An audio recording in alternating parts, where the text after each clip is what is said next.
weird. What, being old? Being old's weird? No, the internet. The internet's weird. Yeah. It is. Sometimes I think about, like, what are the kids, like, really into? I had a thought. I can't remember exactly what it was. Oh, yeah. It was, like, I was watching, like, a video games thing, and they were talking about, like, what consoles and stuff they had. And I was like, damn, I was really lucky to have, like, an N64 and, like, Ocarina of Time being, like, one of my first consoles. And, like, what is that for kids now?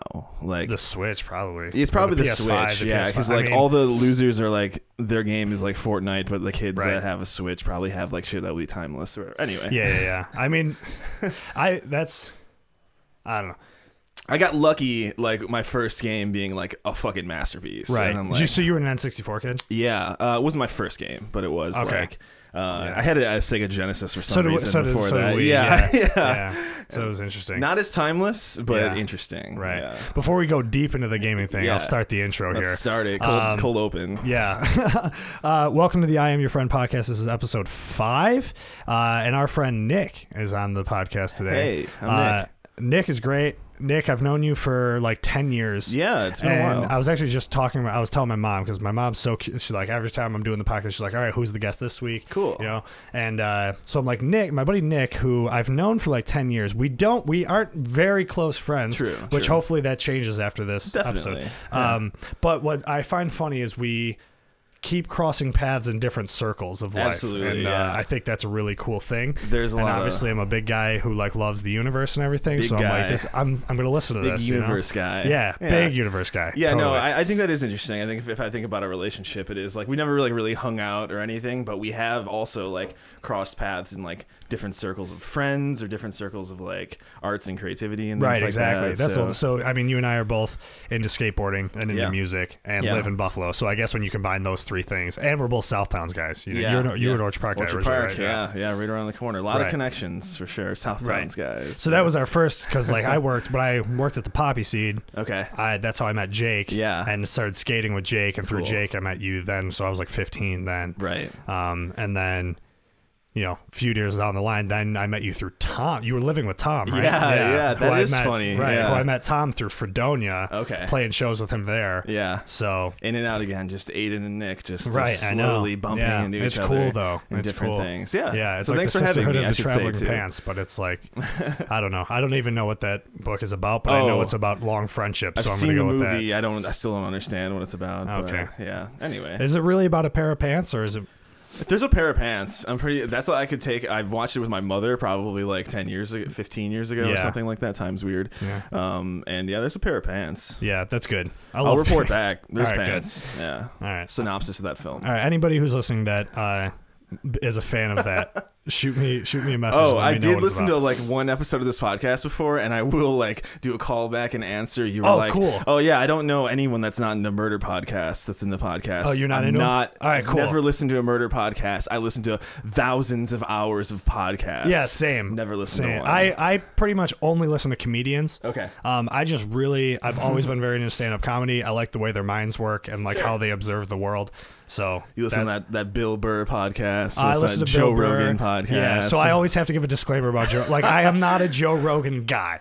Yo, you know, because that's we could have a whole podcast about listening to Joe Rogan podcast, probably. Because I think it's an important distinction. And it's like, I yeah. listen to Joe Rogan's podcast. I am not a Joe Rogan guy. Yeah, you know what I mean? I've listened to hundreds of episodes of the Joe Rogan experience. Sometimes he has people like, I'm not going to not listen to the episode with Travis Barker. You know what I mean? Yeah. Or Post Malone or Miley Cyrus. Or, he does have like probably like the biggest reach of any podcast. That's what I'm saying. But like also like a few years ago, he I don't know, I was like in a big hole of like listening to a lot of Joe Rogan podcasts. Yeah. And like, there's like interesting academics and things like you said, but the things that I haven't listened to probably like a year or two, at least. Really. I mean, it is the biggest podcast probably in the world, right? Yeah, it was like back. A few years ago. I mean, now that he did the whole Spotify thing, maybe it's dropped off a bit. I'm worried of like what. Yeah, it's hard to associate. Anyway, Joe Rogan. Yeah, it's a whole thing.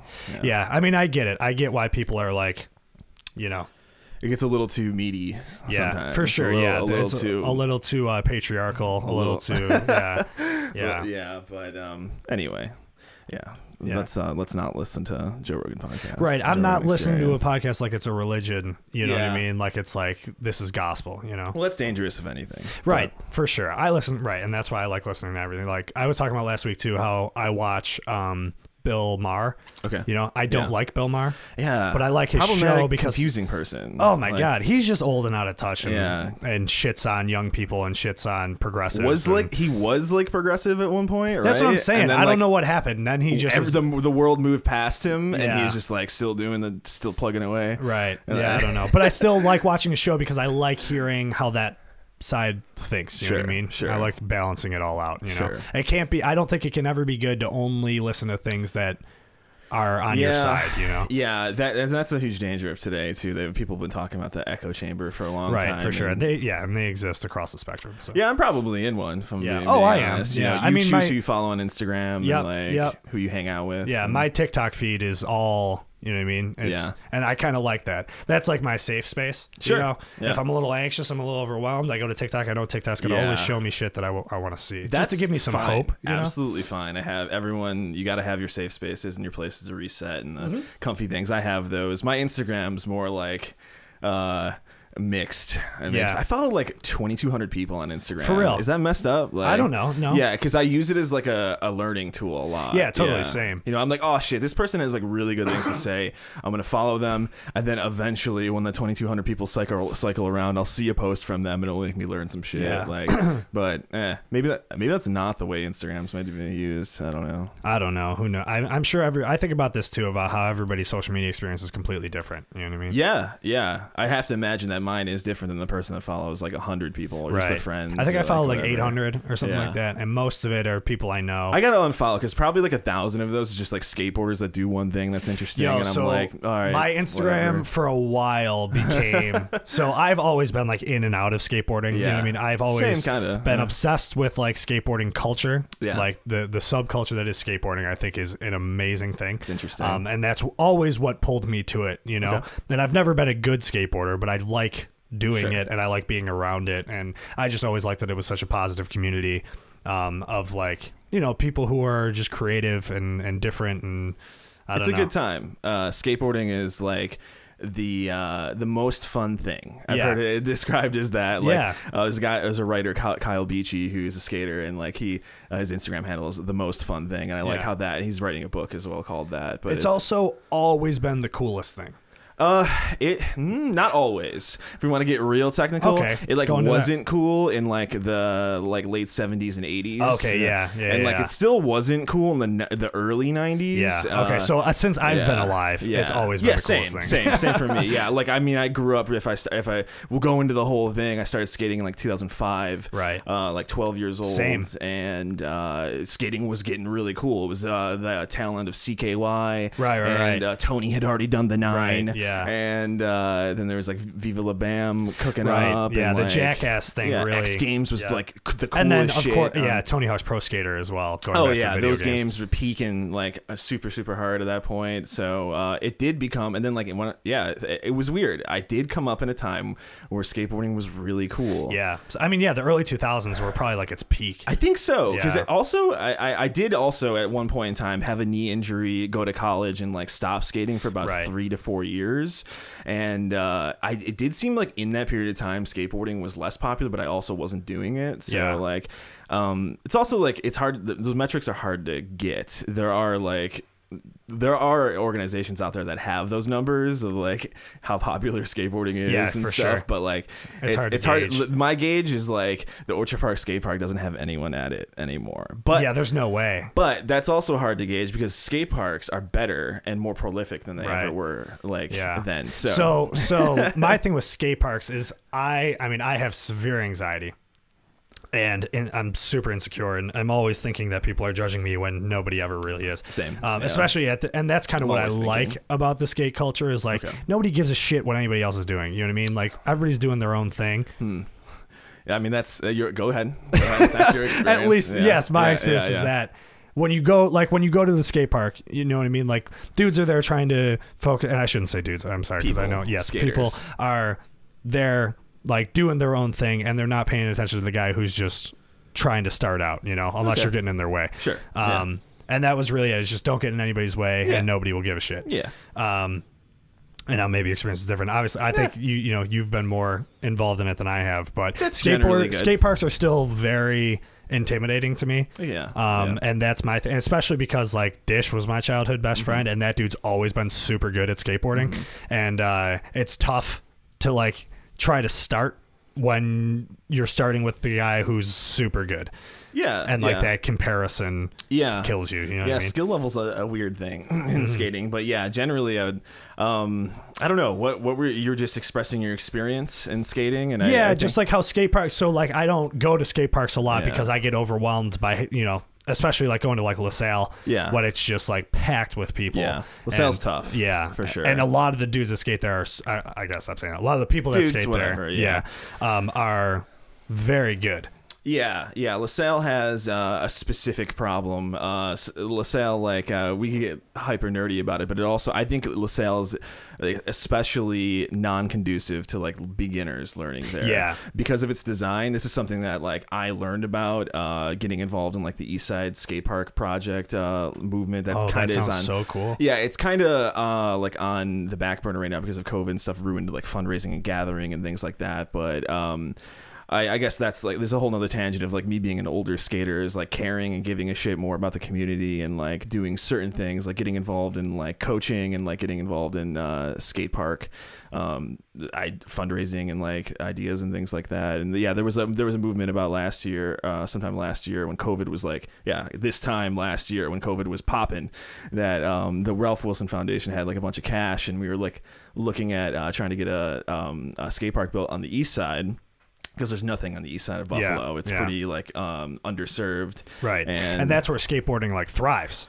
Is in those kinds of communities. Absolutely. It's like, you know, absolutely. Because there's like I don't know, just like a ton of buildings that aren't being like watched or whatever, and like kids can go skate them. But like if you give a community a hub, like that will give it like strength, and like kids will be able to progress and meet other skaters and stuff. Anyway, that's all that background was to say that I learned a lot about skate park design, and in LaSalle's like function, it's like, if you think about it, you've been there, so like it's, I have not been there since phase 2 was done. Okay, so it's been a few years, but more or less it's like a concrete race path. Like, you know, it is like it funnels 2 to 3 skaters at a maximum time to like go and take runs in these lines, and I think that is non-conducive to beginners starting. Like, you want to have like flat ground where somebody could go and not be in the way and practice their ollie or their kickflip or their shove it, kids just do in the parking lot, I guess. But which like sucks, you know. And then because they're not part of the thing that's going on over here, they're not really like watching, and like so LaSalle, and intrinsically like having like cool guy like groups and shit like that, like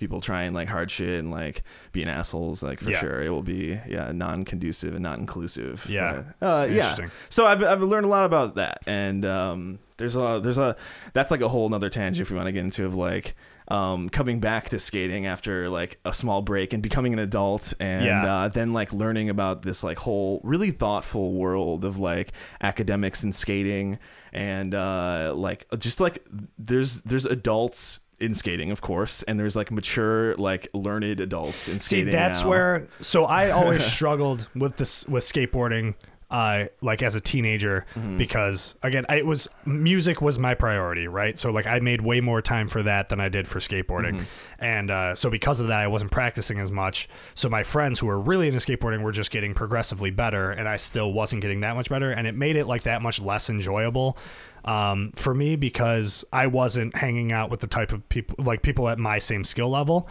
So like the guys I'm skating with are skating like harder stuff because they've leveled up that way, and I'm still like trying to master the ollie. That's super interesting to me. Do you think that is like just a time thing? Do you think that was just like a time put in, hours in thing? Yeah, absolutely. And I just was like generally uncoordinated. And then I also had like a major surgery when I was 15 that like I had to like relearn how to walk after. So like so that fucked me up for a few years. And then like in college, so I went to Fredonia, and have you ever been to the Dunkirk Park? It's great. So I love the Dunkirk park, and I found that great as like a beginner park. One, because there was never a ton of people at it. They have tons of flat ground to just like kind of, you know, practice pushing. It's even wonderful. And like that was the other thing that sucked when we were growing up, is like my street was not paved very well. It was terrible to skate on. they repaved it when I was like 19 or something, and I was like, why couldn't it have been this like 10 years ago? That's funny. So like having just that, like access to just like, you know, a clean paved, just to practice pushing and practice your balance and like the foundations, like having that was something I never really had before. Yeah. So I got back into it that way in college, and then, you know, as an adult, you just slowly stop giving a shit what people think, you know? So it's like, it becomes easier to just, okay, I'm just going to go, like, I'm not going to care what anybody else, like, I know what I'm here for, you know? Sure. And I want to get better. So I don't give a shit that I'm 26 and I'm still practicing ollies in front of my parents' house, you know, like, cause it's fun. Yeah. Right? And since I got over that is how I've started to get better. And now I'm like the best, most comfortable I've been on the board. That's awesome. And the best I've ever been, which is still not very good, but like for me, great, I have fun on it. You know what I mean? And what's cool is a bunch of my friends in like the music scene have started skateboarding recently. Okay. I think through COVID, a lot of people were just bored at home and just picked it up. Yeah. And so what's cool is that they think like I'm good. Cool. And that's the first time anybody has thought I'm good. And I'm like, this is sweet. And I love like giving them pointers on what I've picked up over a few years. You know what I mean? That's awesome. It's cool surrounding yourself with different skill levels, and that's a great experience. And what I like is like what I wish I had when I was starting, you know, which was somebody who will just like, you know, let me know, hey, like, this is how you get better, you know, or like, or just somebody to like coach you or guide you, you know, that's not like, you know, you're that now for other people. Right. Exactly. Yeah. Yeah. That's an interesting thing. Coaching and like, I mean, there's like YouTube channels now these days that like, I want to watch that Tony Hawk masterclass.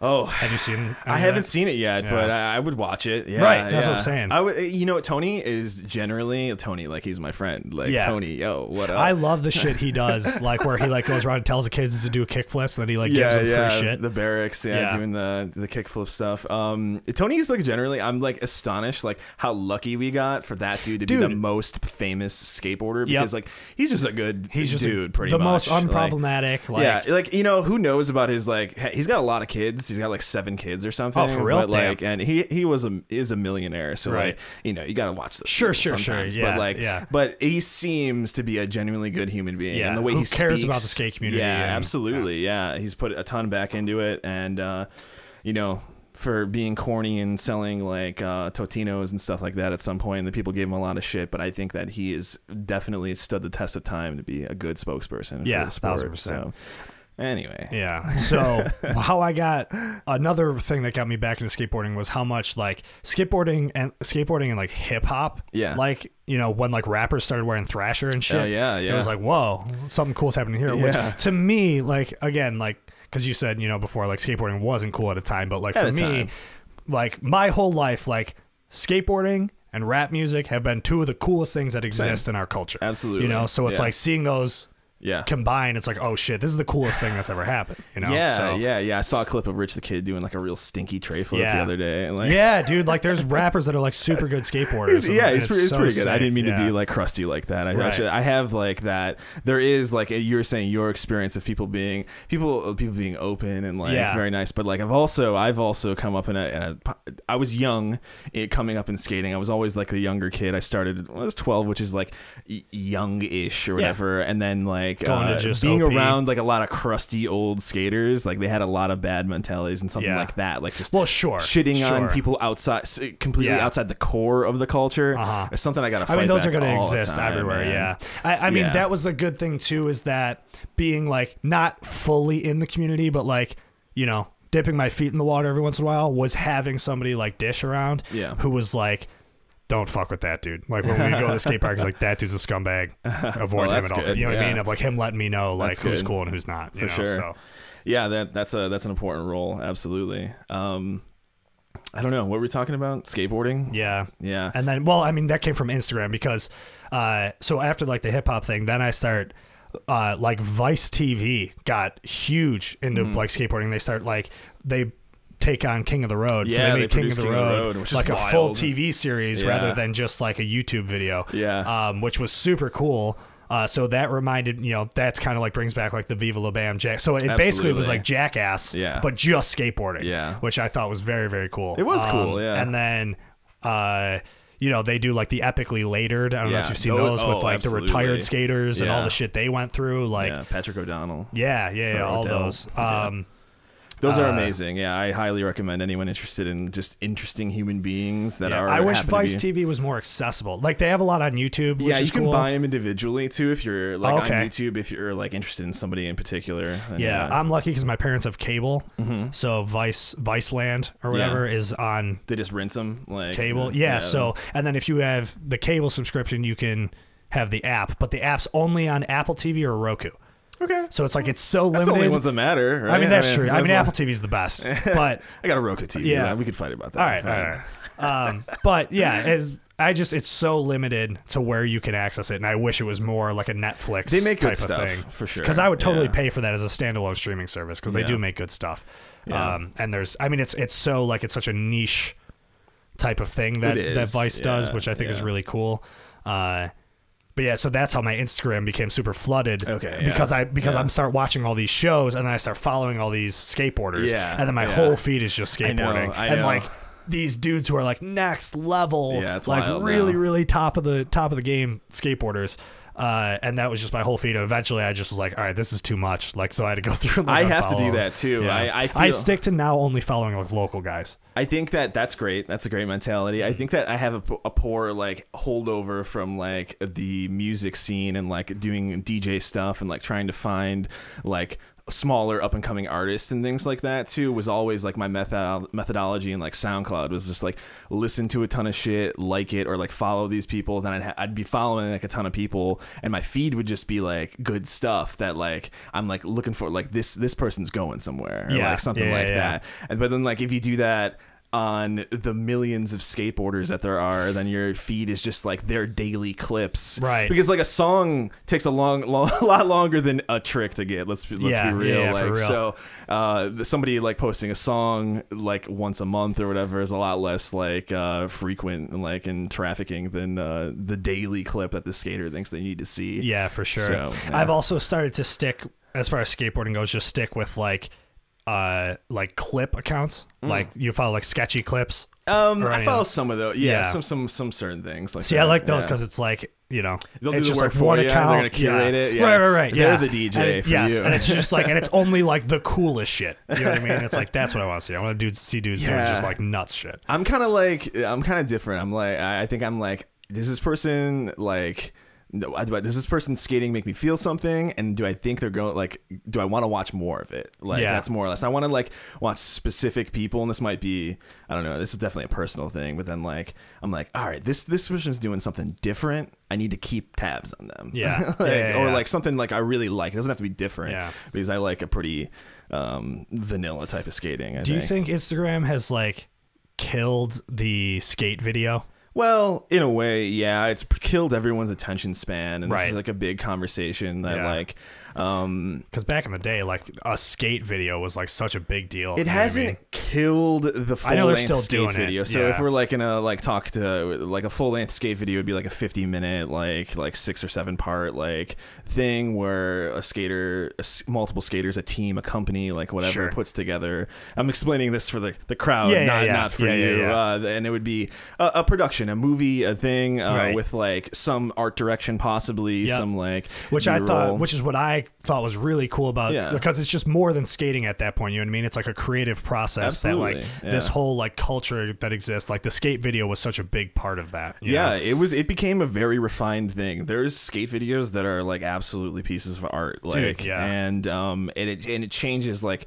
There's a whole thought process between like making a video part like as well, and like you know what trick selection you want to show, what spot selection, like what do you want to have like in your part. Stylistic choices of like the video, and even in like the post production, like stylistic choice, and then like, the music was everything, and that's huge. That's a huge part of it as well. So like everything being like a curated soundtrack like of a whole movie or whatever. So a long-winded answer of like I don't think it's killed it. There's still very good videos coming out today. That's why I wouldn't say that it's dead, but like even my own attention span is like pretty broke, where like a 30-minute video is like a lot. Yeah. You know, it's a lot to like sit down and like digest or whatever. And I might even skip to like a part or two or like whatever, but it's not dead, but everybody's broken. Sure. and that's, I also miss like, switching gears a little bit, I miss the music documentaries. You know what I mean? I miss like tour DVDs and studio content of bands and like, because that was such a thing that like now I go on YouTube and I watch like old like Blink-182 like tour videos and stuff like that, and like you know the behind the scenes stuff, because like I have a whole collection of like bands that I listened to and back in those times when those were huge, and I wish that was still a thing, but it's like I don't know, like where you just put them on YouTube, I guess. Yeah. And so like, has that affected that? There's not like releases of that anymore. Yeah, no, bands aren't really doing it anymore. Not even I on wish YouTube. They were. Like, yeah, maybe, I don't know. We did one, like Post Prom did one, and we put it was like a half hour of like us. We filmed like on VHS to give it like you know the whole like nostalgia that's tight. factor. Wow. We went when we were doing pre-production for the album we just made. We were at my friend John's cabin, and it was us. Like we basically turned his cabin into a studio, and you know it's just us like fucking around and being funny, and then also like showing us track the record and like the demos and stuff like that. So I mean, we thought it was cool, but like you know, I think that's cool. It might be, but like I mean, I still like I think it's a good video, but it's hard to get people to want to watch it. Yeah, like you were saying, you know what I mean? It's a half hour. Like it's like you know, if we put a clip up on Instagram and the clip does really well, you know, of a very funny part from it. You know, you did the work though. You made an art. I think that's important. Like you did it, and like the people who care will watch it. And like, and cutting it up and sharing it on Instagram's like fine. Yeah, too, totally. I think. Totally. But that's really cool. I commend you for doing that longer like term projects. Yeah, I always loved that shit. I always loved like it's more timeless. Like you know, like you're saying the clip that you put on Instagram, like. No one's gonna remember, but like the piece that you made, you know, you'll look back in 10 years, or someone will look back in 10 years and be like, hey, they did something here. Yeah, and I love the idea of like the whole project, and that's why I'm a huge like vinyl guy, is because like I love having like the whole art piece, you know, like with the album cover, the track list on the back, like the inserts, and having to listen to the whole record start to finish, not just picking songs and making a playlist or something, which I'm not against. I'm a big playlist guy, but there's something to appreciate about all the work into like one cohesive project. I agree. Absolutely. Totally. It's a piece. Yeah. How do you feel about VHS? Do you have a VCR still? No. I was a hater for people who did that. Because it became so popular, like within the last few years of people going back to VHS for like the nostalgia, or like cassettes and stuff and other mediums. I'm just interested. Cassette. So, oh man, I'm such an annoying hipster, but I'm not anymore. But I was at first. There was like an initial reaction to me being like, "This is stupid." Because I got over that, and now like I get it. It's cool. I still haven't done it, but.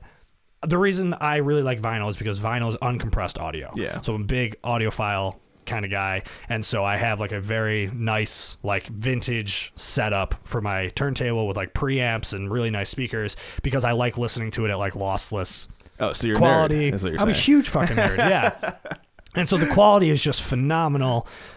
You know, here I always say, and this is the most like stoner way to describe it, is like it sounds like listening to music in 3D, because it's not compressed, so you can hear all the tracks separately, and the mix is perfect. And it's like I love how that sounds. Where like VHS and cassette, it's like the quality's not good. Like it looks way better on like Blu-ray or you know what I mean, or something like that. But I still like I get it. You know what I mean? Like, and it's I have to give a shout out to my friend Kate, because Kate loves VHS, and she loves DVDs. She like, she's I don't get that one. She has the biggest movie collection like I've seen, and it's just all DVDs and VHS. Okay. And like she was so sad because her VHS DVD combo just broke. Oh damn! Built in the TV or no, it was a separate thing. But like she has it hooked up to like a full like 55-inch HD TV. Yeah. But it's a VCR DVD combo. Yeah. And it's just like I don't know, but like she is.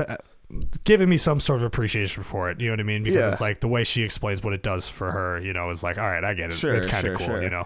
Yeah. And also, like, if you think it's cool, then it's fucking cool. Like, what the fuck does it matter what I think? So. I think it, like, more and more, it's, like, even more simple. Like, I am also, hello, fellow nerds, but, like, I am into, like, audio quality, lossless. Like, and there is, like, a huge difference in listening to, like, something lossless. You'll hear, like, different parts of the track, different parts of the recording, like, compared to the, you know, the MP3 compressed thing or whatever. So I absolutely back you on that side of it. But I also like, dude, super simple. I like putting a tape in sometimes. Yeah. You know? Like just the feeling, like a cassette, like a cartridge into like an N64 or like something, or like a disc into a PS2, I guess. Like doing like, because like the media consumption process is all the same for everything nowadays. You just sit back on your computer, you go to a website or like whatever, you put it on, phone, you cast it to the TV. But like putting a VHS into the VCR into your stupid HD TV and it looking like shit, but like just like you put that thing in, it's simple, that's the media that's like playing onto the thing. There's no distractions, there's no like whatever, like you just know that thing's gonna play through and it's like different. I'm kind of there for it. Yeah, I get it. It's nostalgic as hell. It's all the nostalgia factor for sure. Yeah, I'm susceptible to that. Yeah, and sure. and I like did you watch the last Blockbuster documentary on Netflix? The one that just came out? Yeah, no, I've heard about it. Yeah, I heard it being bad. I heard. Oh, really? Bad. Yeah, they were. Yeah. Anyway, I thought it was awesome. Yeah. Okay. I've watched a documentary on it. I think there was like a I heard YouTube there's another one. While ago. Yeah. So the Netflix documentary I think is great. It's got a bunch of nerds in it. Yeah. Like Kevin Smith is in it, sure, and of course. He would be. I don't remember the one comedian's name who's also a huge nerd, but they talk about going into Blockbuster, having like the tape in your hand, you know what I mean, like opening up that Blockbuster case and everything, and I'm like, yeah, damn, like that was cool. Like there was some charm to that we've lost. There's something to it. Yeah, so I get it. Yeah, it's a slower process. Yeah, I just like, I'm never gonna. So like, I like filming. I have like an old skate camera that you know, a VX. Well, it's a Panasonic something or other. It's really cool. It doesn't have a fisheye lens on it, but I would like the VX. Like the VX is what's up. But and those go on eBay for like $500. Yeah, that's stupid. But I have that. It's dishes, but like he lets me use it, and I filmed. I mean, that's what we actually filmed the cabin on John's like mini VH or mini DV whatever. Mm-hmm. And so I have that I use for a bunch of stuff because I like the way that looks, because it gives it a cool, nostalgic vibe to it. But like, I don't think I'm ever going to be the guy that has a VCR and like is collecting tapes and putting it in, know. Yeah, I mean, it's whatever. I do like, that's a huge, to bring it all back to like the core of like skateboarding. It's weird that like VX has like the Sony VX 1000 and the 2000 2100 like series which is a mini DV like camera, and it's like for the non-nerds listening, for the non-nerds listening, this was like a handheld camera from the early 2000s, probably maybe late 90s, and it was used like in every popular skate video. Like it was the creme de la creme of filming. It was just portable. It had good audio. It was and durable. Century was making like a super ultra wide lens for it, so you're able to get close to skateboarding and make things look exaggerated. Yeah, that whole fisheye lens look. Yeah. So it just hit everything like at the perfect time. But then and so many videos were filmed with it. It became like this cornerstone, like the marker for like, right, and that's why they're so popular now. Well, it's weird now because like we had an industry switch to like a lot of like companies went to HD, and then like now like I do know this because like the kids want a VX. Like they want to film on shitty DV tape. Right. Like and that I think is a whole, I mean, that is really the vibe of skateboarding culture right now, of like just like the throwback, you know what I mean? And that's why like you see like a lot of like the style with the clothes, you know what I mean? Of going back to the baggy pants, going back to just like the bright colored, like, like Nike type shit. Like, I don't know. That's like, seems to be what's cool right now. It's funny. I had like a moment the other day. I realized like I've only like filmed one real video part with our like close friends in West Seneca and like Denny Kremblis. Back in the day, but I had the full experience of filming like a full video part, and that was a VX part. Yeah. And like I had the moment of being like, I was like, that's just the camera you used. So like I have a VX part, like, but it's like, it was not intentional. Like that's just like what you used then. So like, I think, and I shared it a while ago, and I think like I'll share like bits here and there, and like kids will be like stoked, like super stoked on that. And like, so I have this unintentional like like core like rep thing that like in right. my That's what I'm saying. history. It's like a level of respect. It's like, oh, okay, if you were skating back then and you had a VX part, it just like, means I'm like kind of older in the Yeah. skateboarding scene. I guess but respect. You're like an elder. I A guess so. skateboarding elder. I'm a statesman. Yeah, totally. Graying. I've got a lot of those peppers up there. Totally. Speaking of the nostalgia thing, so we started this episode with we were talking about video games. Yeah, old video games. So growing up, we had a Sega Genesis. I was super young when we had a Sega Genesis. Same. Like I have the weirdest memory. I was probably like 6. Yeah. 7. How old are you now? I'm 28. Right. I'm 26. So you're 2 years older than me. So, and I have. So that was an 4 old older brothers, console in your house at that point. Yeah. And then like we had a PS1, and then I remember for Christmas one year, my grandma got us the original Xbox, Tight. like 99, Christmas 99 probably. Big old box. Yeah. And then I got with my first communion money, I bought a PS2. Hell, good investment. Yeah, that was DVD huge. player. Yep. Great system. Yep. Looked good. Yeah. The PS2 I think was like everyone had one. You know, I don't know if you know, I am actually a huge video game nerd, and specifically right. a retro I'm not video game super nerd. into it, so I have like, I don't know if, do you know like the Raspberry Pis? Yeah. Like the computer chips? I made one. Yeah, same. So I have one chilling that's like, I use PS3 controllers for it. Okay. And I have like every game tight from like, you know. Yeah, what do you go up to? Which are like, I did this years ago. So I have a few, because the PS1 games are where it starts to get a little bit framey. Yeah, so I have a few PS1 games on there. I play the N64 games the most, and that's cool. I never had an N64, but my friends had N64. Yeah, and I always wanted N64, and I hate that I didn't have one. So like that's what was my goal with it. I'm like, just put every N64 game, and the N64 games run a little rough. Some of them like trying to play like GoldenEye. Well, they ran a little rough on the original hardware, for sure. But I'm just a big like Nintendo Mario guy. You know what whoa! I mean? Like, I love like Super Mario Brothers. I love Super Smash. I love Mario Kart. Controversial statement. I'm into Mario. Yeah. Right. Just that's interesting. Yeah. I love. It's another nostalgia thing. Absolutely. Yeah. I mean, I just love like the simple video game. You know. Yeah. Again, growing up, like I dedicated all of my time to music, like most of my time to like learning music, like consuming music. Like that was my thing. So like, I liked video games. I just didn't dedicate a lot of time to it. And as games became like more advanced and stuff, it's like you really, to be good at this, you have to dedicate so much time to it. And I just wasn't willing to do that. So that's why I just love like like Mario Kart to me.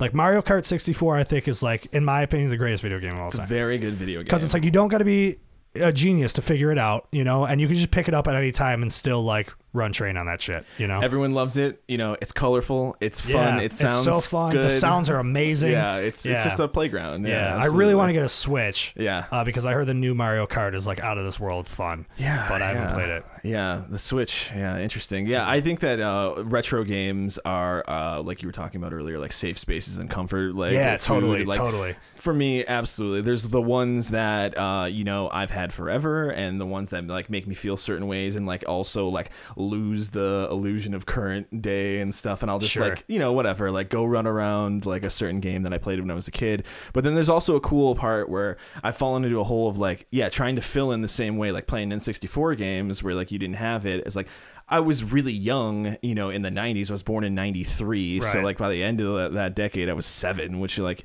what do you really remember, you know, in those years? It's not like a very clear picture. So I'm trying to like, now with I have this experience now with like being an adult and like going back and filling in those weird gaps and those memories that you have, like, you know, with a critical lens, or like with a more educated lens and a more mature like perspective of like, oh, this game came out then and this is how it was critically received, and like stuff, and like totally. Very nerdy, like, absolutely. So we were a big PlayStation family, like 'cause we had PS1, we had PS2, and so like Crash Bandicoot was like the game. It's a very good game too. That's like looking back at my childhood, like that's where all of my time was spent. And my brother Danny got a Sega Dreamcast, which tight. Not a lot of people probably would say or even admit that they had that. What? But, no. If you had a Sega Dreamcast, you get street cred. Actually. Oh, for real? Yeah, because the Dreamcast was I didn't know. I mean, I've never met anybody else who had one. It's like have it. I don't know what the metaphor would be, but it's like an underdog. Like it was super great, but it just got murdered by the PS2. Yeah, and right. That's the So it was good. Dreamcast was sick, dude, because Dreamcast was like the only console that had Crazy Taxi. Because Crazy Taxi was really just an arcade game. They later brought it to the PS2, and I have a copy for that. But Crazy Taxi, dude, you want to listen to 4 Offspring songs over and over again? This is your fucking game. Let's go, dude. Yo, for real. That's so funny. I don't remember any other music from Crazy Taxi besides the Offspring. There is none. No, I'm serious. Like, I'm actually pretty sure there is no other music on that. Yeah. It's just super it's an arcade game. Yeah, right. They're like, we only need 4 songs. Yeah. Like, you're going to run out of quarters after this. Like, right. So yeah, if you throw that disc in. What was also super cool, and that was like the Dreamcast to me was like the closest thing to an arcade, like at-home arcade, because they also had House of the Living Dead, I think it was called, where you had the gun controllers. Yeah. So you plug these controllers and you actually pointed them at the screen. Like, you can't even use those anymore, on modern HD TVs. They don't work. Yeah, bullshit. I believe that. Yeah. Well, anyway, but shout out for your house having dope consoles. Yo, that was a good time. And then the other game I remember was Marvel versus Capcom, which was a huge game. I still don't know what Capcom even is. It's some sort of anime thing, I think. It's a Japanese video game studio. Right. Yeah. Okay. They make Street Fighter, so that's why it would have been like that. They did a lot of crossovers. Yeah. So that was my I was real young, so my brothers would just buy video games and I would just play them, not knowing what the fuck they were. And then Mortal Kombat was a big game in my house. Never a fighting game person, but just button smashers. That's where I'm at, and I know that like getting more into video games, that like it is a fucking deep well. Like people are like, I guess like in a way like skateboarding, like the resolution of like people that like know like when to hit a button because of the frame being moved, like a person is like one frame closer to you is like, it's a whole nother thing. Bro, and the way that the younger generation is with video games is nuts. Yeah. My nephew is like, I should know how old my nephew is. That's fucked up. I think he's 10. Okay. Might be 9. Fair. I'll believe you. This kid is so fucking good at Fortnite. It is insane, wild, dude. I have Fortnite on I was into Fortnite like when it first came out. Oh wow, okay. Like this was like the nerdiest I ever got in my life. All right. I was working at Best Buy. I ate a lot of junk food. I had a Juul. All right, you're in. You're in, dog. You're a nerd. Let's go. Drank a lot of Mountain Dew. Fuck yeah. Here's your nerd card. Yeah, so dude, I would literally just I would get home from working at Best Buy and I would hop on Fortnite with all the dudes who I was just working with and just rip a Juul and just and just go through like a cart a night, just crushing Fortnite all night. Wow. But this is season 1. This was it was at Best Buy, it was this new moist, game just came out and it's free and it's and it's so fun. It's this survival mode or whatever they call it. And I was just Battle Royale. Yeah. So I was like, cool, I'm in. And then it just became too much after a while. They kept changing shit. And then I would stop playing for a while and come back and they changed everything. And I'm like, I'm out. Yeah. I think the culture became weird. Of Fortnite, it became super weird. Every time I look at Fortnite, I just see crazy structures being formed and people building, escalating skyscrapers, trying to shoot each other. Yeah, it became too much. I'm out, dog. And the thing was, I was just getting schooled by 8-year-olds. Yeah, you know what I mean? you know what? I downloaded Fortnite for my Xbox, and that's exactly my experience. Yeah. I walked and I heard a child, a baby, almost and screaming, he fucked you up, and I just got murdered, and I was like, yeah, that's what I expected. Actually, honestly, I wasn't surprised. All right, I'm out. I'm gonna delete this. So every time my nephews come over, my nephew Pierce, he's 10. He's always like, "Can I go get a dub real quick?" And I'm like, "What?" He's like, "I'm just gonna go Fortnite. I'm gonna go get a dub." And I'm like, "Yeah, quick victory royale." Yeah, And then he'll straight up go up to my room and throw Fortnite on. Yo, Aiden, listen, I'm just gonna get your and he stats just up and I just watch him run shit, and he's like, "Cool, let's go do something else now." And I'm just casually, yeah, it's nuts, but these kids are so super good at video games. If I'm honest, man, I started playing Halo when I was 8 or 9. Yeah, we had the original Halo. I put hundreds of hours into that, and I was a weird freak with that. Yeah. So I don't think it's Halo that different. 3 was really where I got into it because we had all the Halos, but I was I might have been too young. Yeah. To really get into them, and then when the 360 came out and it was wireless gaming, wireless online gaming, because with the the Xbox you had to hardwire it. Absolutely. And so when we got high speed wireless internet Xbox 360, Halo 3 came out. I was like 12 or 13. Yeah. It was like, this is all I'm doing. Yeah. You know? So I was a big Halo 3 guy. Yeah, it's a good game. That was Absolutely. my shit. But yeah, I still play Halo 3 all the time. No, actually. me too. Literally, I was playing it last night. Yeah, with the Master Chief Collection. Yep. What a cool thing. Dude, the Master Chief Collection was huge. It was dope. Like, yeah. Again, I'm not a huge game guy, but when that came out, I was like, all right, well, I got to get this. Yeah, yeah. It's like if I had to choose one thing, I'd probably do that for a long time. Yeah, and they nailed that game too. Like, it was just like you can play any map, any game mode you want, like, and just like a whole. You're like Halo. Here's all the Halos. Yep. Yeah. Yeah, that leads into like with like Microsoft Game Pass and stuff. You're kind of getting at this like slower idea of like putting in a VHS tape and like doing this thing. So it's almost too convenient now. Yeah, that's where I think that like I realized I haven't bought a physical video game in Oh yeah, well 5 years that. maybe. I don't want to put a disc in a video game system or anything. Yeah, you give me a terabyte hard drive. I'm gonna just download all the shit on there. Yeah, but like now there's like I'm sure you're probably aware, but like of the Microsoft Game Pass, like Xbox Game Pass. Yeah, same. Yeah. So like now you like Spotify, like eyes, like and Netflix eyes, like video games.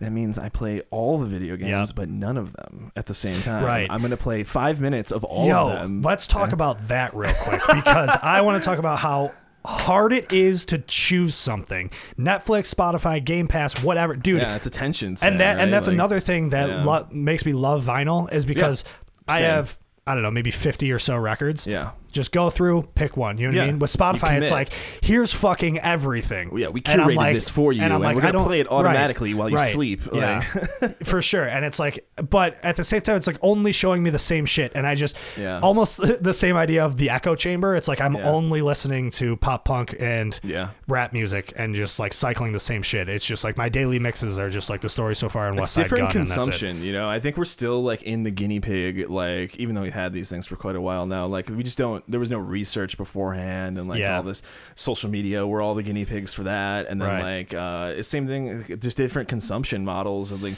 faster and faster and more convenient. And that's what's great. It feels like it's too much. Like when I go, like if I don't go into like Netflix with a plan, it's going to take me an hour to pick something because I'm just like, I go to the popular page, right? Because I like to do like, I like to be like, you know, in the conversations of like when I'm at work, you know, and everybody's like, oh, did you watch this? Did you buy it? And I like you know, to have my opinion on those things. So like I go through the popular page and like try to find something that's intriguing. And it's like, oh, that would be cool, but maybe there's something cooler. And it's like, and that's like my mindset on everything. And it's kind of fucked me up where I feel like there's everything in life. I'm like, this is okay, but maybe there's something cooler somewhere else, you know? And it's like, that needs to stop. And so I'm trying to figure out how to like reverse engineer that.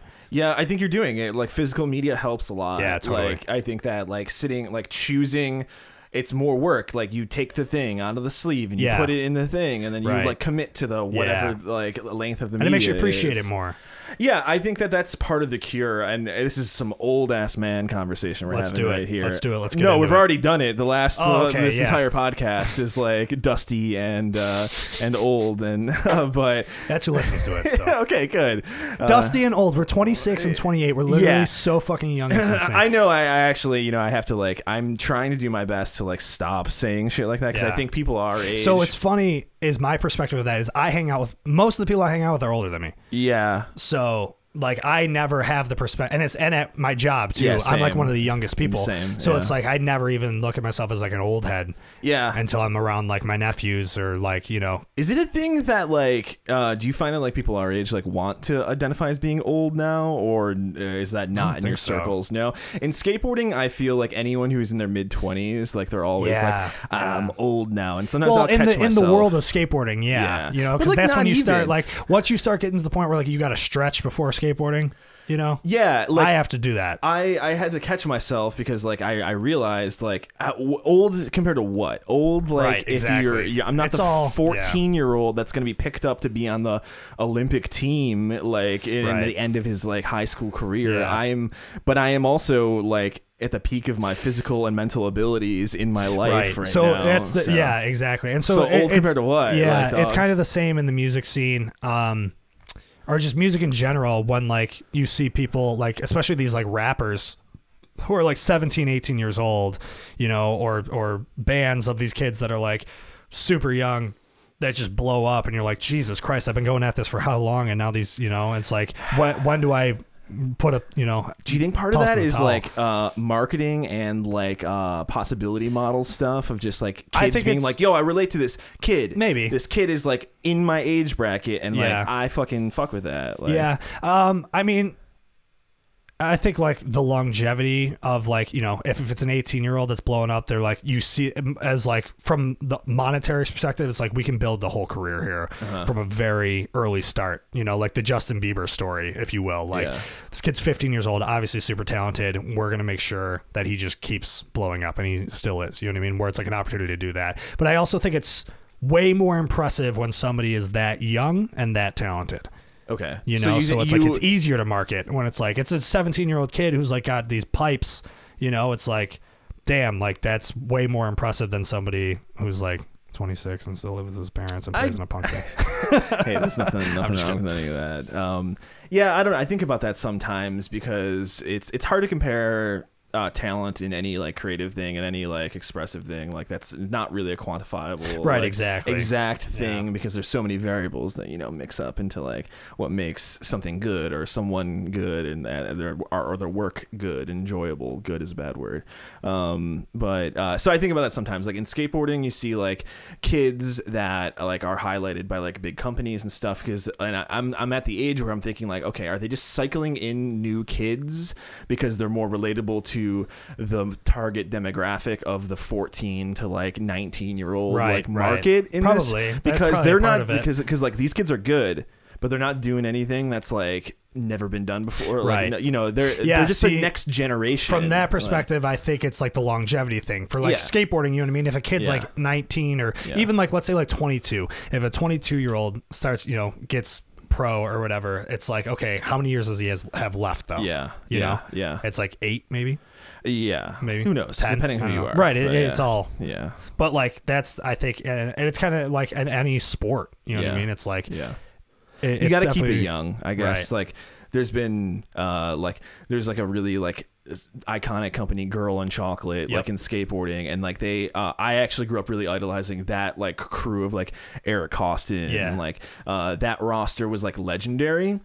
But then they had this like this reputation for the last like handful of years that like they just kept all those same people on the team and they like weren't doing anything with it, and it got stale and the whole market changed, and like that was like a really sore example of like, oh shit, like they just lost it. Like they kept stagnant. You got to keep it young, keep it new, keep it fresh. And then recently they started picking up like a few people who were like really spicy, young, and like exciting. And I'm like, oh shit, they're like Girl and Chocolate. They're kind of doing it. They got Carl Aikens on there and like stuff. But anyway, I don't know. I always found that interesting too. Like, and I was I was never that deep into it where I knew who was on what teams and the status of or the reputation of like these different skate companies and teams and stuff. And that's something I learned from watching King of the Road. Okay. You know, when it was like the 1 year, like everybody like shits on Birdhouse because Birdhouse is always like, they're like the best skate. Usually like they're the top skaters, but they're the jocks. You know what I mean? They're the guys who take clean. Yes. They take it too seriously.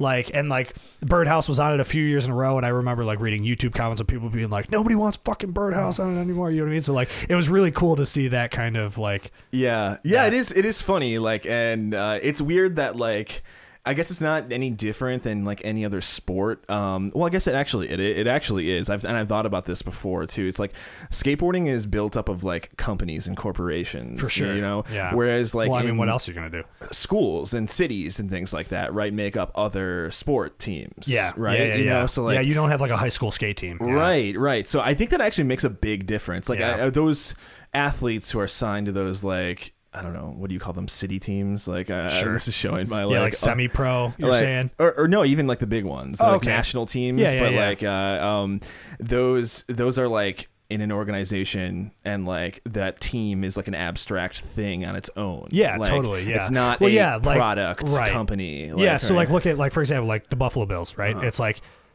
the people change forever, like who are involved with it, but it's like the fans are just dedicated to really just the logo, I guess, you know, and the stadium, because like, but like the coaches, the players, like continue to change, and it's like as long as you're on our team, it's the team that we love. You know what I mean? It has nothing to do with the people. It's its own like installation. It's its own entity. But like in skateboarding, it's just literally corporations, which like makes it a little weird, I think. Especially because skateboarding was such like a counterculture. Like there was something like punk about it. You know what I mean? It was like a rebellious thing. That's the funny thing about skateboarding is that like it is actually extremely commodified. Like it is like a product based. Right. Like, I mean, you ever thing. see like Lords of Dogtown? I'm assuming. Yeah, a long time ago. Right. The story of that movie is really that. It's just like it was these three like surfer kids who started this new style of skateboarding, you know, and like you watch them just like blow up to fame, and then you watch these suit and tie dudes come in and be like, oh, we can make money off this, you know. Right, which is like America, which is like the American way, like so of course.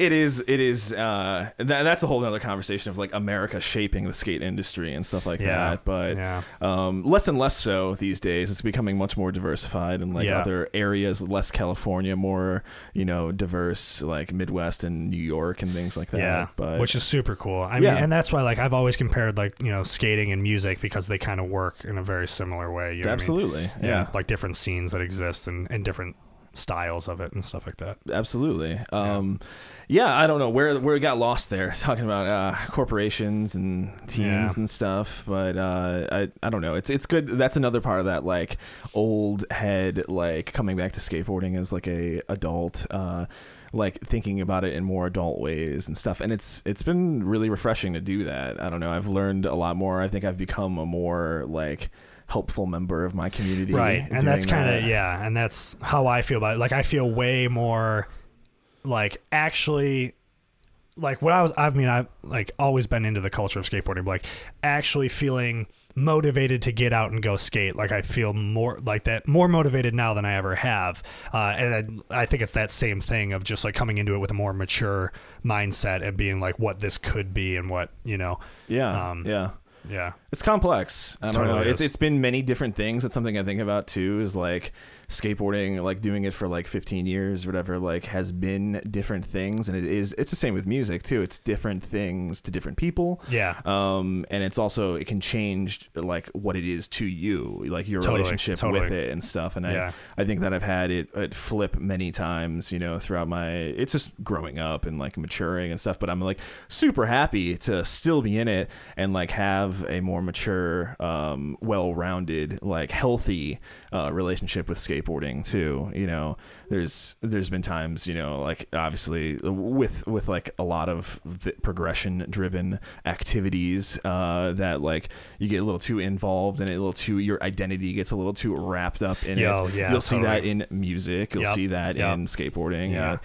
Very much so, like almost similar levels. I think that's a very good like analogy you can talk about. Is like people identify as like their work or like their skating, you know, and I think that's a dangerous thing. To become, I mean, I think that's any like art form, you know, and that's the sign that it is indeed an art form, is like the ability to be able to get that wrapped up into it and kind of get lost in it, and kind of get obsessed with it. That's an ego thing, and that's a whole like you know psychological thing we could like talk about, but somebody who's like done both of those things probably too much. I would just like definitely warn anybody out there who's in that mix, like just be a person first, and then like you know, try to be the best person you could be. I'm so glad you brought that up, because that is like where I'm at, and like my entire life was just focused on the ego of who I want to be as a musician. Sure. You know what I mean? Who I want to be as like how people perceive me as the guy in this band or whatever. Right.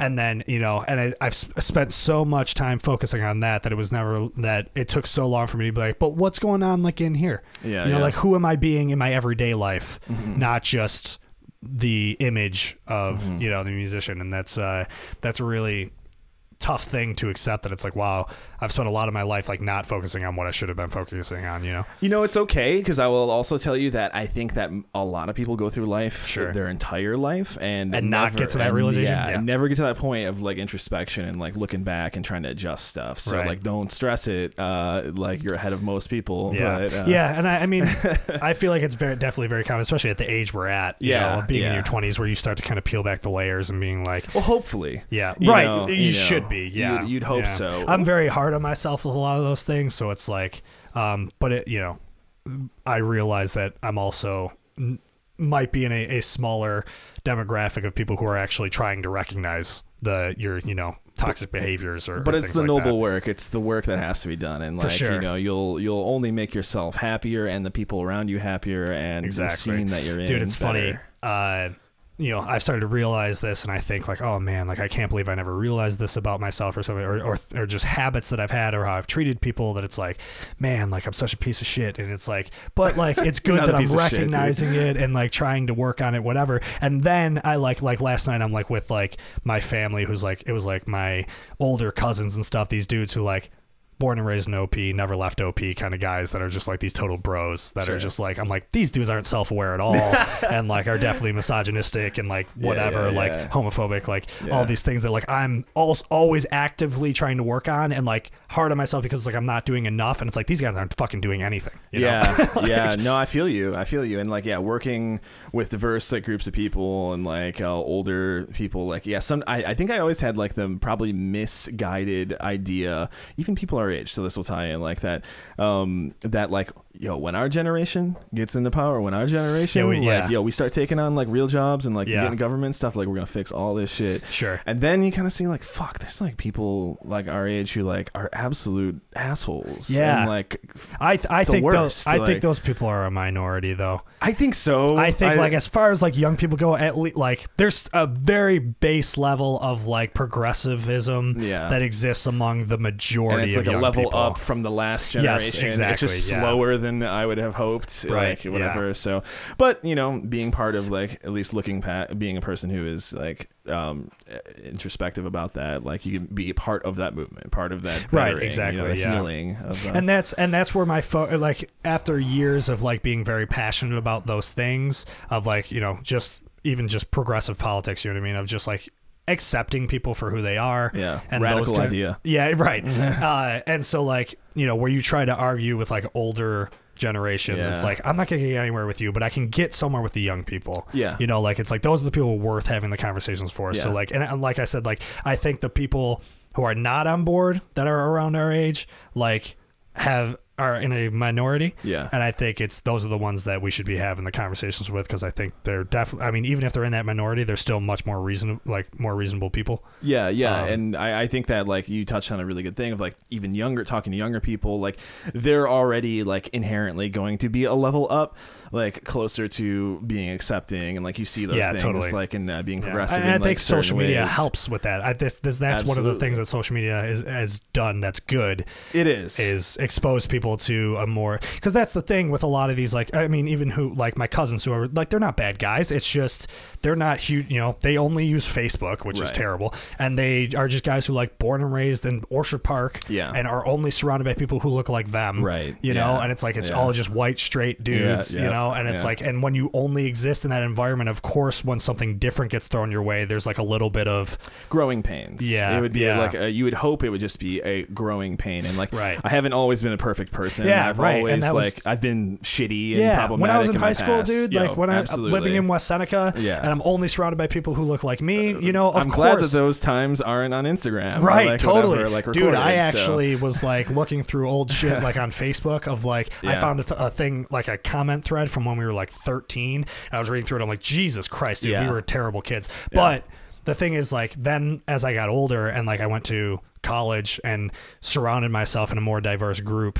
of people I had never been surrounded by before, and you just have these conversations with them and you start to learn from them, and it's like, yeah, of course. And it's like, so that and it just makes so much sense why like people who live in cities are more accepting people, because when you surround yourself with that, and that's, I think, is the key to everything, is just diversifying your surroundings. I agree. I'm like a huge proponent of diversity, and that's like a real talking point for progressive politics. Yeah, totally. But as somebody who grew up in Orchard Park, which is absolutely a like white echo chamber of just like patriarchal like shit, and it only gets worse the further away from the city you get. Yeah, and I lived in West Falls for years too, which is like out there, and I actually spent a lot of my childhood in like Boston, New York, which is like way out there, and I grew up kind of a country kid in a lot of ways, and so around all the most conservative, like bullshit, like toxic masculine stuff, but then like I think I would credit music to being like a really good influence, bringing me into the city more. Skating as well, bringing me into the city as a young age with like people. Yeah, dude. When I was like 13, I'm playing X Wheels, right? And there's just like all these older bands that are playing that are all like super. Like I remember that one of the first shows I ever played at X Wheels. I'm like 13 years old, and there's this band we were playing with that had like these super tall mohawks, right? And these dudes are like covered in tattoos, and I'm just like, as a 13-year-old kid, I'm like, what the fuck is going on? This exists. But I loved it. You know what I mean? I loved being exposed to that kind of, you know, being 15 years old and playing Club Diablo and being like, what the fuck, dude? But like, I loved that shit, you know? And that's why, like, I don't know. And that's, do you live in the city now? Yeah, I do. I live in the west side of Buffalo. Fuck yeah, dude. Like, that's where I want to be, you know? Because, like, it's diverse, you know? And it's like, I feel more comfortable. Like, I went to East Aurora a little while ago for like a hike with my partner, and then like we went to like we just like walked down the street to go to like a salad shop, and like it's like, damn, I just feel like stuck and stuffy and uncomfortable in this like monoculture place. Yeah, East Aurora is weird because I find East Aurora to be like a somewhat progressive place, although a liberal place. Yeah, probably. Yeah.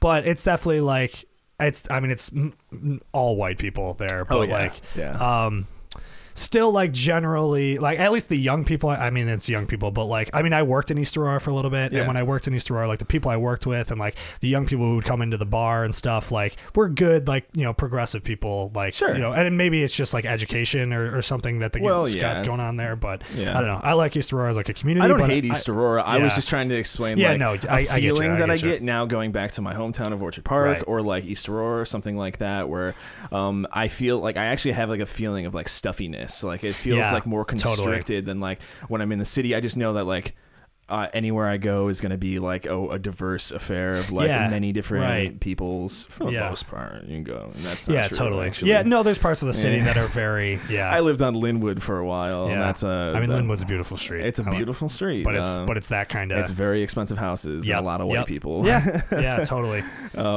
Anyway, so back to the point. Thank you to skateboarding. Thank you to music for both of us for getting us a head start on exposing us to more of life and more. Humanity. And even like the people, I mean, like growing up, like I was a huge Against Me fan growing up, and you know they have a trans woman as the singer, and when like she came out as like a trans woman, I was a teenager, and I'm like, I don't really even know what that is. That's huge, you know. And so like as a person I looked up to do that was like huge for me to like, you know, understand trans people and accept that like immediately, you know. What an icon too. Like, can you imagine like her position of like having to be that example to like the whole community. Like those people are, that's why I respect queer people and trans people so fucking much, because dude, I was thinking about this morning. Is just like, bro, the confidence to be insane. Like, fuck you, I know you're gonna think this is weird because you don't get it, but I'm gonna do it because this is who I am, is the most badass fucking shit I've like ever seen. Like, I always thought that. Like, so sick, dude. Fucking kudos to all trans people out there. And, hell yeah. I wish legislation was going better for the kids these days. Oh my god, Florida. Did you see that shit in Florida? I just have seen like all these southern states doing like fuck shit. That's what I'm saying. Like, there's sometimes where you get in these conversations and it's like, oh, what a great thing that we've reached this level, and then you look, things were going well for a while. I don't know, not really. I guess. No, right, exactly. Were they ever socially? They were starting to. Yeah, socially, we were starting somewhere. We maybe got the supposed guy in the office, but yeah, I don't know. And then this feels real bad. Yesterday, you're not a big sports guy. Not really. Sure. So, I mean, I'm not really either, but like, it's what I grew up in, so I have like some sort of love for it. But the Sabres did a pride game yesterday with the Steelers, and it was like they did like what you don't see out of like sports that at that level. Sure. What's a pride game? So it was just like a game of just like honoring pride and just like acceptance. So they put like a patch on their jersey, and they did like all the lights in the arena were like rainbow, and they like took a moment to like and now and so the social media teams of the Sabres and the Penguins like changed all their shit to like pride stuff, and we're like, you know, just trying to put a spotlight on something, you know, just show that, you know, as an organization, we accept. So it means something. Even though, right, exactly. It's a small gesture, but but like, it's a big organization, so it hits a lot of people, and probably a lot of people who are problematic with, or not exposed to that was shit. The thing is, so like I loved that they did. I mean, I'm a huge Sabres fan. I always loved like the hockey community in general, and that's because in West Seneca hockey was huge. So like in high school, there was a point in my life where like I kind of felt like I was a little bit. I mean, I got along with everybody, was friends with everybody. I didn't really have a place that I fit into that well, and I was very into video, so a lot of the hockey dudes were in like the video. We had a huge like video like production classes and shit in my high school, so like a lot of the hockey kids were in there, and like I became friends with them that way, and then I started like filming the games, and they really just like the hockey team at my school was very like inviting and accepting of me, which was something I was not used to. So there's something I have like a connection to hockey that way, that just like I've always found in sports, I find hockey players to be, even though it is a very privileged sport, it's very white, whatever. There's some hockey players that I like that are just like cool and accepting people usually. However, hockey fans in the replies on the social media, when all they're saying is just like, hey, we accept everybody. And all these hockey fans are just like, you accept everybody. Why? I don't like this. I don't know what this is, but I don't like you accepting and everybody everyone. being like, keep the politics out of it. And it's like, why is that politics? You call it like people who call people it politics, existing as politics. Right. Yeah. Everything's political. That's the one thing I've come around to realizing. Totally. Your existence is political. Dude, once you realize, the sooner you realize that, the better. Because like the people who are like, don't talk politics, or why is it always about politics? Like, shut the fuck up, dude. Like, that's such a privileged take, because it's like because it doesn't affect you personally. Politics don't affect you personally. That's the white privilege thing in general. So like, it's like, sure, like, I don't want to see like the municipality's like budget being talked about on my skate video. I'll be like, that's politics that I could like not. I would be like, yo, can we keep that out? Right. This? Like, but doing like the I don't know if they did it in Buffalo, but in some cities they were doing like a Black Lives Matter like skate protest. Where they like skate throughout the city, and but like, that's fucking cool. You know what I mean? And I don't see that as like political. It's definitely political, but I don't think that's a problem. And it's also, see, when I think politics, I think what you were saying, like,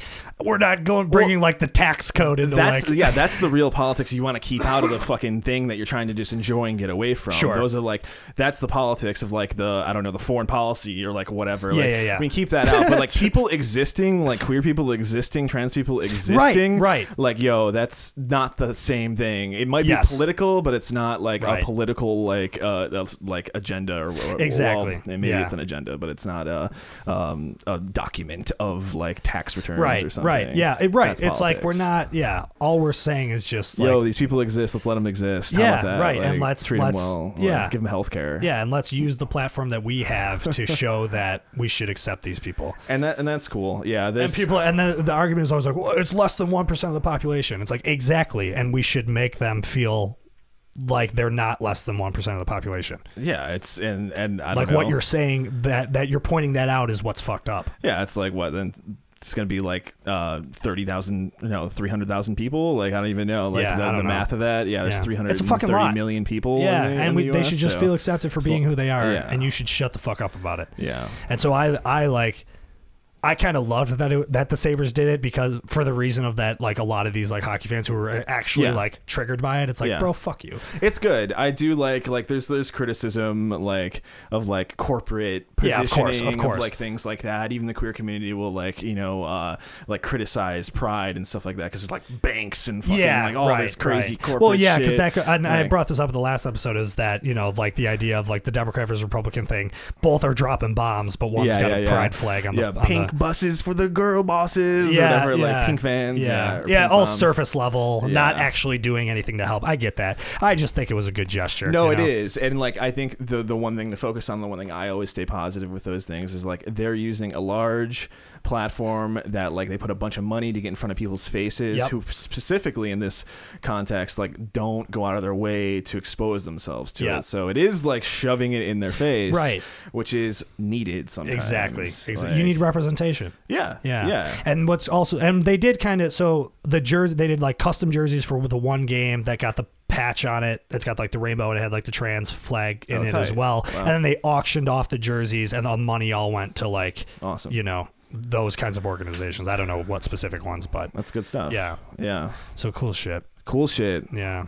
The world is just going to get queerer and more diverse. Fuck yeah, it and should. There's I often my you know how they always say like this is the world that liberals want, that kind of thing. Like my like dream is like their genders would just get rid of the idea of gender altogether. Your gender abolitionist homie. Yeah, very good. Yeah, we don't need it at all. You know what I mean? That's where it's going. Yeah, unless we have that's the world I dream of, man. Unless we have some fucking gnarly war where like all the shitty people like somehow stop progress, but I don't think they can, because all this is just like the force of nature. Exactly, us correcting shit, and that's what I've been talking about in every single episode of this podcast. Is like, you're either on the boat or you're off of it, man. Like the boat's going. The right side of history. And wrong, like when you zoom out, look at where we were, look at how we've progressed as people. Yeah. The progressives always win. The progressives always help push the culture further, and it helps change shit for the better. So it's like this conversation of, it ain't how you can't say that anymore. It ain't how it used to be. Cancel culture. It's like, no. This has always existed.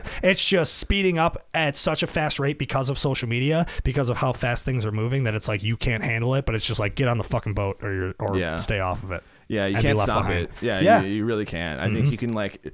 That's what I see all these like anti-trans bills like as right now, of just like fucking a decrepit old system clawing on with its nails like back, like peeled back, because it's like trying to keep everyone fucking straight and like white, and like it just can't anymore, and it's gonna it's gonna die. It's gonna die like doing that, unless it goes with the grain and just let people exist. And the shit I saw about in Florida, and now I didn't read into it too much, but I did. There's something going on. I was on Reddit this morning and saw some. They're doing like genital checks and shit. Yeah, for like trans sports and shit. Like, dude, what the fuck? Like, how do you care that much that you're like, we're gonna check children's genitals? Like, and nobody's like. I mean, obviously, that's so fucked. Like, nobody who's writing these bills is like, should we be doing that? Is that good for everyone? Yeah, because it sounds like pedophilia. Yeah, it's like sports and like trans identities and existence is like a whole complicated thing. Sure, but I don't know, and that's not for me or you to like really probably expose upon too much, because I am a cisgendered man. Right. Dude, I'm checking my privilege at the door every time. Yeah, so I'm gonna like probably stop saying too much there, but I think we covered like really good bases on like all that, and we probably shouldn't be checking children's genitals. Right. And the one thing I can speculate on, I think safely, is like, I think the more we take the emphasis off of gender in sports, totally, I think, and just in general, I think we're gonna see like just a better landscape and like more level playing field. Like, people are like so obsessed on like this biology thing, and like just men are just like better in like all these ways. Dude. Which I'm like, dude, like. I think they're afraid that that's not true. I think that might not be true if we just let the right environment happen. Yeah, because dude, there are some like very like strong and very talented like woman athletes. You know what I mean? That it's like would crush the fucking men. You know what I mean? And like, and people don't want to accept that. It's like I think it's just like, of course, this isn't like fucking. It's a patriarchal misogyny. Yeah, this isn't like a new theory by any means. I'm sure we're just talking about stuff people talked about 100 years ago. But if it's all just more open, then I have to imagine it will just be a more egalitarian, a more like diverse and fun place. Totally. And obviously, yes, we're cisgendered men, and like so it's like two white privileged cisgendered men on a podcast talking about these things. It's more. We need more of this. Right. Yeah, the internet needs more of this shit. No, but at the same time, I think it's good because for the cisgender straight white men that are listening, that might not know too. Like, I think it's important for them, because those are because that's who has the power. Yeah, and that's what we need to change. And that's something we almost touched on this earlier, but like of being an example to younger kids. Yeah, of like totally. Being an example to your peers, even like I am a bisexual cisgendered man, and like being out. Sorry, I didn't mean to. Oh no, I said we're both straight. I didn't mean to. Oh, it's fine. Yeah. I think being straight appearing or like presenting is like a whole conversation in the bisexual community. But anyway, but being out and like being a bisexual skater in like a community community with like that had like a lot of like toxic masculinity history roots and things like that is like it's political once again, but it is like one of my actions to try and like correct those things. Fuck yeah. That were like in the past, and which I also played into in the past, you know, because of patriarchal and like pressures societal and things like that, and toxic masculinity, like, but that's part of it too, is like being an example. Yeah, totally. Because then like the 12-year-old who's just picking up a board and like hears that like calling somebody a faggot is wrong for me, like correcting somebody or something like that, like, or like just sees like bi people, trans people, queer people in skating. Well, when you're an impressionable young mind and you are exposed and surrounded by those things, it just makes sense to accept it, right? Well, yeah, and like a possibility model, a representation, like all those things. Like skating is coming around on that. Skateboarding is coming around on that, but it has a long way to go. Absolutely. I mean, as everything probably does. As everything does. Skating's always the music been behind. scene's the exact same way, you know. I feel like, I mean, I exist in one of the like most progressive music scenes. Okay. You know, being in like the punk, hardcore, emo, whatever, that whole realm of like alternative music, you know, and with alternative music comes just like people from alternative lifestyles, and so you know, they tend to be more progressive, more accepting, and have more inclusivity, but it's still has a long way to go for sure. Yeah. Well, yeah, you're one of the good ones and doing the work, you know. I'm trying, man. I'm trying. You know, I may not always get it right, but my heart's in the right place. Same. And that's what I think sometimes it gets tiring, you know. Like sometimes you got to take breaks. I've been there for sure. Totally. Burnt out. How long have we been talking? Are we we're at an hour 20. We can wrap this up. I'm not in any rush. Yeah. No, this is usually, I usually try to keep it between like an hour and a half. Yeah, so. I didn't want to be like the guy that like pulls out the 2-hour podcast or the 3-hour Joe Rogan. Yeah. Right. I never 2 hours is going to be max for me, I think. But my first guest went like an hour and 50, I think, and I was like, whoa, like, but you know, when these conversations are like a long form podcast. Totally. I got no problem with that. Yeah. You know, I toss it. I listen to like little bits throughout my day, like whatever. So, and there's no rush. Like I don't have anything planned other than I'm going to go skate after this. Fuck yeah. You know what? Sunday. I might too. I might just go skate. Where are you going to go skate? I don't have a planned place, but I typically warm up at like the DIY in the Outer Harbor or like LaSalle. I've never been there, but it's good. It's a good beginner spot. Yeah, that's too. what I hear. Like I have friends who skate there a lot, and that's what rough. Dish has been telling me about it. Yeah, but it's like not a racetrack.